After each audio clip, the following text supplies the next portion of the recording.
Don't mind them. That thing they are saying is scriptural. It's in the Bible. I'll give you a few examples in the Bible. Some of them we're going to read for your references. Some I will just say them by word of mouth. Number one example in the Bible is a man and a woman they call Elimelech. Elimelech and Naomi. In the book of Ruth chapter 1, beginning down, you will get that. Ruth chapter 1, beginning, you can go of Ruth is very short, it's very brief. Now, something happened in Bethlehem, Judea. There was famine, the Bible says. And this husband and wife foolishly migrated to a community that is an abomination to God. Now listen to me. There are times in your Christian life that you begin to work for food, not for God. It is dangerous. These people, against the instruction and ordinances of God, left their town and moved to Moab. Now, some of you will know the story of Moab and Ammon. There were two nations that were born out of Lot. Lot slept with the two daughters, or the two daughters made him drunk and slept with him and gave birth to Ammon and Moab. And God vowed they will not exist. Naomi and Elimelech moved down to Moab in search of food. In search of food. And something happened. Another started. Another began in the family. What was another? The man died. Elimelech died. And then nobody could be sensible enough to correct that situation.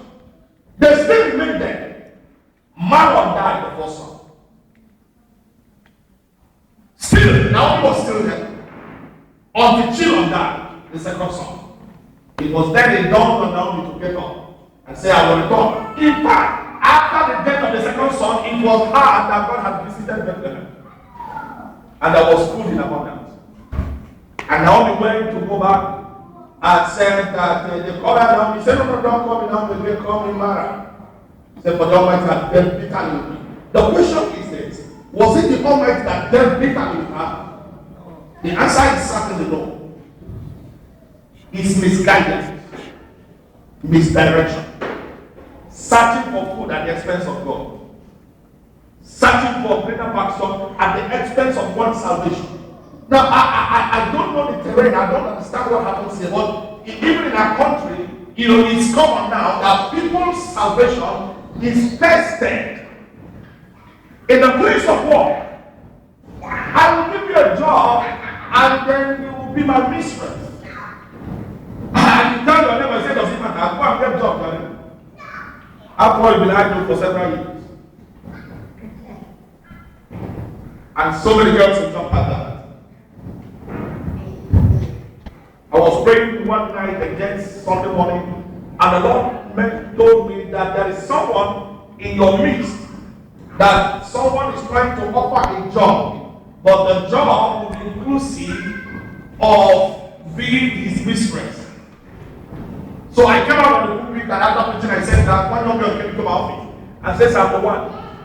He said, no one that ever does the interview that every year when everybody has gone. I said, they don't do interview every year. Any interview that we He said, he said that I should meet him in his guest house. I said, what can I say? I said, what kind of interview is that by him? Don't go there again. And that's how she, God saved her from that trap. It was an order. The husband died, the first son died, the second son died. There wouldn't have been any place of Naomi, except for a good woman called Ruth, who followed to the end. Praise the Lord. Hallelujah. Then number two is even our father Abraham. There was an evil order in the family of Abraham, even in the midst of the covenant. that is amazing. Now, in the midst of the super covenant, there was an order that continued to go from generation to generation. The person that stopped it was Jacob. What was that order? I'm going to show you. Please open your Bible and you will see something. Open your Bible. Open your Bible. Genesis chapter number 15.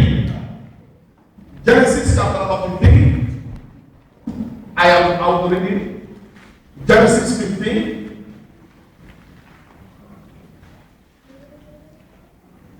Genesis chapter number 15. I'll read 15 and verse 2, and then I'll read 16 and verse 1. All about Abraham and Sarah. Are you there now? Genesis 15 and 16. Verse 2 of Genesis 15. I read. And Abraham said, Lord God, what will thou give me, seeing I go up? Seeing I go up? Seeing I go childless. So Abraham was barren. It's a very common story. Everybody knows that. Abraham was barren for 25 days. Is that? 25 days. Fine. Now, verse 16, chapter 16, verse 1 says the same thing. He said, Now Sarah, Abraham's wife, bare him no children. Did you get that? Now, that means Sarah and Abraham were barren. Now, look at this. Genesis chapter 20 and Genesis 25, verse 21. Genesis 25, 21. Genesis 25, 21. Genesis 25, 21. Genesis 25, 21. Are you there now? Yes. You sure? Now, verse 21 says, And Isaac entreated the Lord for his wife, because what? If you are there, respond to me. Because what? She was barren. Okay. She was barren. Who is Isaac? The son of Abraham. Isaac was a product of barrenness. Barrenness. And then also became a witness of barrenness. Barrenness.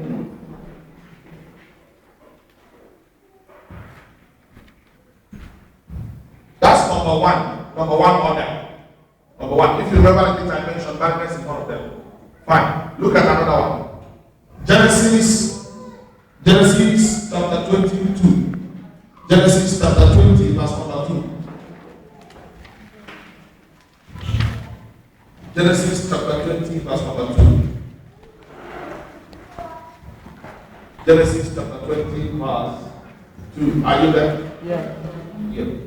Verse 2 says, And Abraham said of Sarah his wife, She is my sister. And Abimelech king of Gerar sent and took who? Who is Sarah? Okay, look at another one. Genesis 26, verse 7.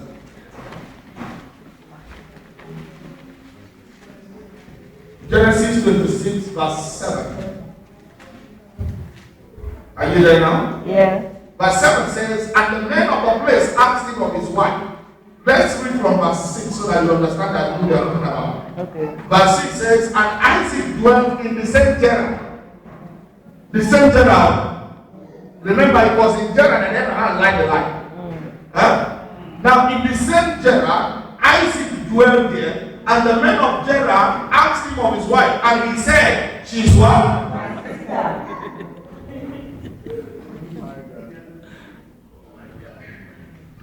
Now, remember, that is the family that the covenant was upon their life. And these two nasty things were there. If we dig deep more, we get on.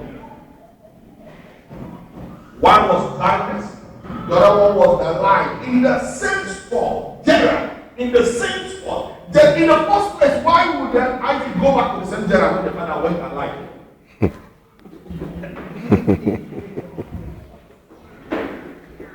Listen, some of the things happening to you are not happening by accident. It's actually foolishness to take it to be accident or one of those things.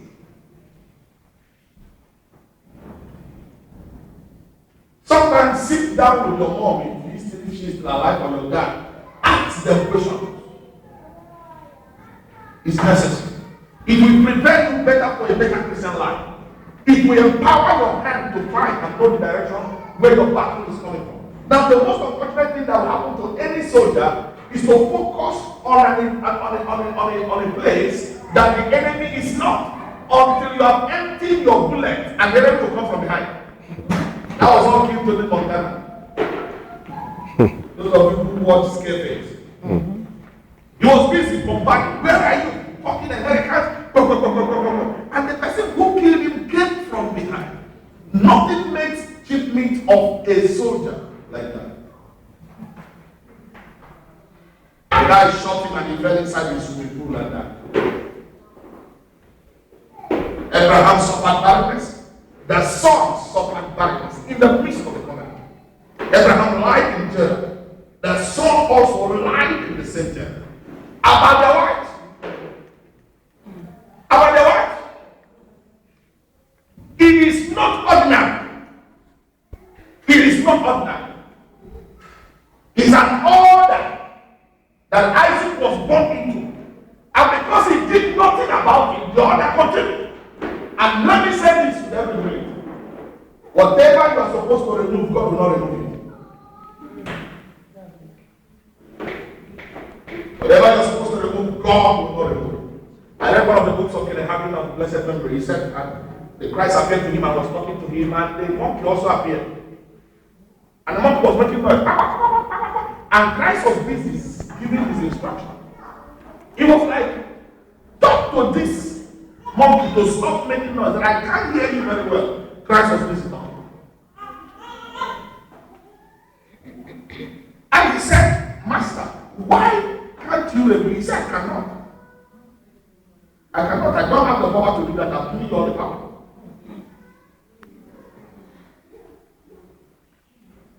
And the head turned to the monkey and said, in Jesus' name, shut up. The thing fell down and died. And he could hear Christ. It's my pleasure and my prayer to announce to you that your time to wake up has finally come. Amen. You see, the reason why people oversleep is because they don't see reason to get up. Now, hold on. If you don't have a work, why bother waking by 5? Now, you don't have a work, you are not working. And people who are working will wake up at 5, thinking about preparing to go to work. You too will wake up, something is wrong. You can't wake up. You can't. Because even if you turn and feel like waking up, you remember that there is no work, you will close your eyes again. Praise the Lord. You see, anyone you see who is very prayerful has a target. He has a target. Apostle Paul said that I don't fight as one beating against the head. I know what I do, and I know who my enemies. He said, well, let's do not against flesh and blood, but against principalities, against spiritual wickedness in high places. He understood who the enemy was. In case it might still interest you to record one more, there was a woman called the mother of Jabez. Now listen. The mother of Jabez, perhaps from what the order she inherited from her own parents, conceived and gave birth to Jabez in pain and sorrow. And he said, sorrow will follow you. That is the reason. It was a transference, in a verbal transference of the order. Every other person came to meet him, but the mother of Jabez said, I am going to call you by it. So your name will be suffering. Your name will be sorrow. Your name will be pain, because that's what I got.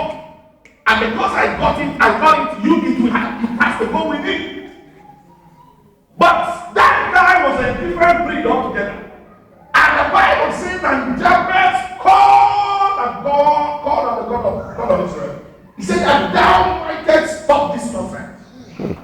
That was the statement. That this thing will not enter my generation. Mama, thank God for your life. Go well. Go with your Lord. I want to live a different life. And the Bible says that God granted him his request. Oh, come on and imagine. If Jabez had not requested anything, what would have happened? Jabez would have lived in the same soul that the mother did. The Bible says that Jabez, God granted him all his requests, and he became more honorable than all his brethren. So honor begins with freedom from evil honor. Honor begins with freedom from evil family honor.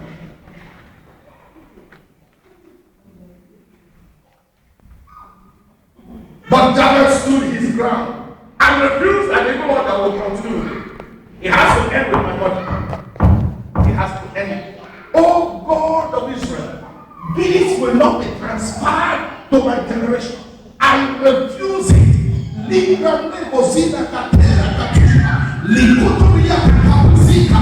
God said, enough, my son, it will not flow. He said, for I am God that confirmed the words of his servant and performed the counsel of his messenger.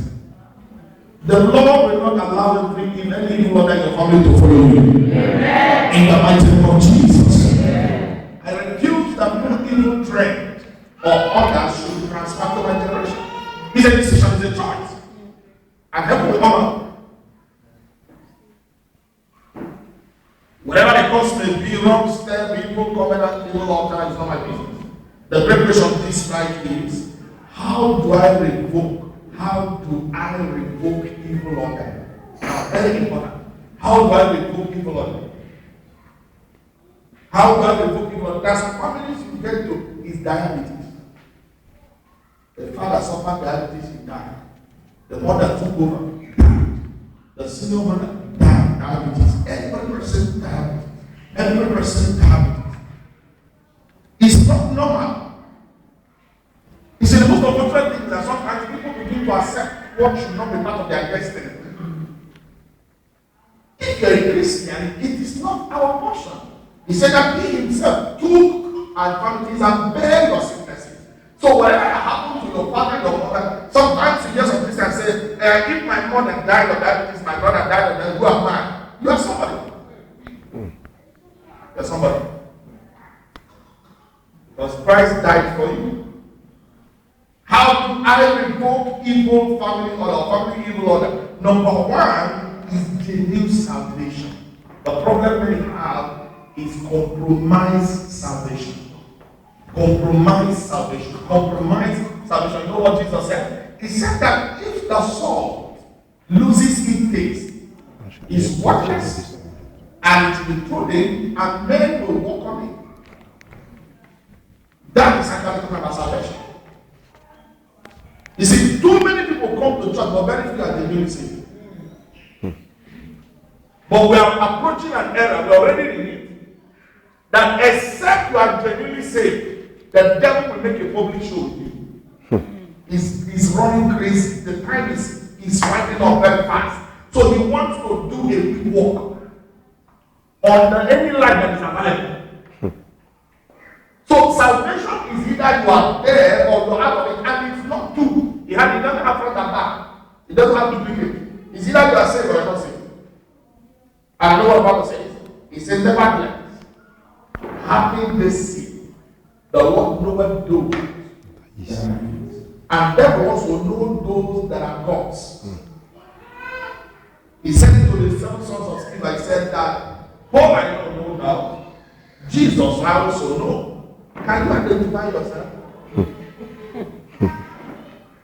A time is coming when the devil will not be interested in who is your pastor. They will be interested in who you are in God.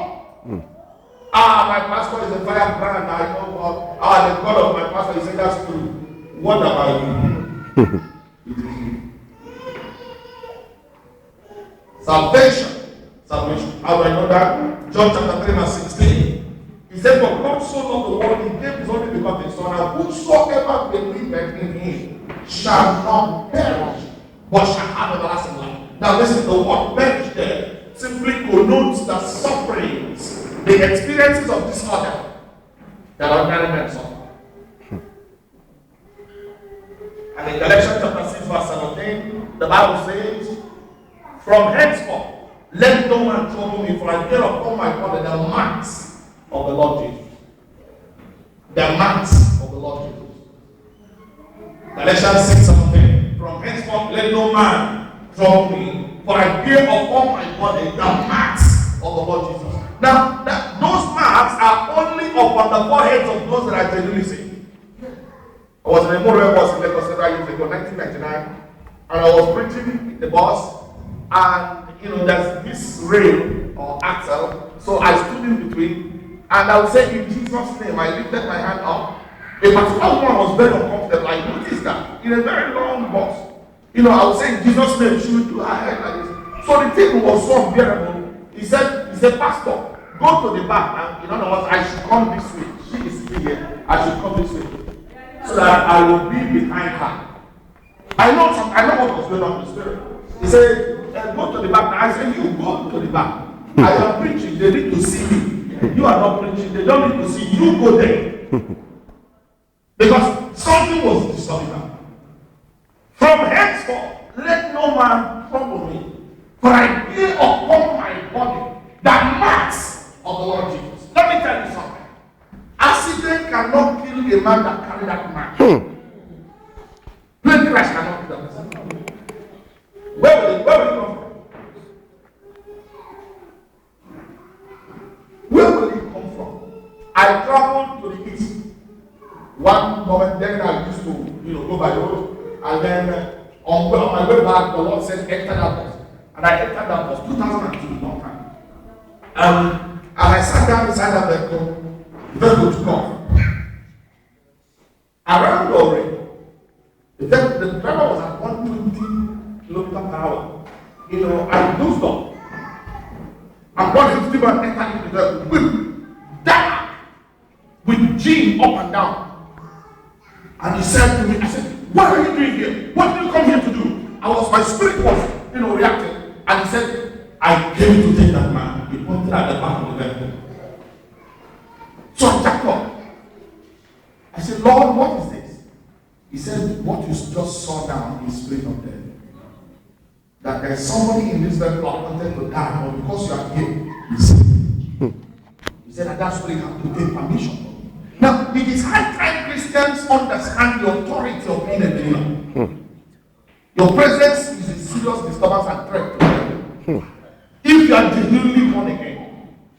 But unfortunately, we are saved, and certain menace that has been happening in our family continues. Eventually, when we stopped to eat, I called the young man. I said, the spirit of death is trailing you. I looked at the back direction where he pointed. It was a very handsome young man. Very fair. I called him. I said, I don't know your name and where you come from, but take note of this. If you don't repent, you will die before Christmas. That was October. The guy called me. He said, are you a pastor? I said, who I am doesn't matter. He said that actually that caught this guy in the Jesus. I was chasing after him. He's actually fighting them over school, student union, money investment and whatever, fund investment. I said, get to know Christ and you will be saved.